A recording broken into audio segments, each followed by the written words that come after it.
All right, so here's how you use the Force Buoyancy Lab. Go ahead and click Begin.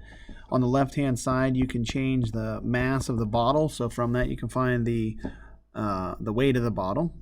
All right. You can change the location if you choose. I would just leave it on Earth. You can change the volume of the bottle. You can see it gets bigger and smaller. All right, so pick some data there. And we're going to leave this at fresh waters, but you could rotate through different materials here. All right, let's go ahead and click Start. The bottle gets lowered into the liquid. And then down here is a graph of what's going on with the force meter. So the horizontal line at the beginning is the weight of the bottle before it is in the fluid, and that's the actual weight of the object.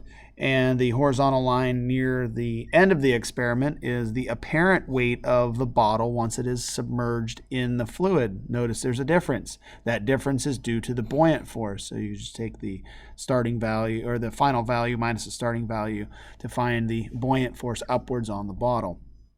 All right, and then you can put that data into the lab.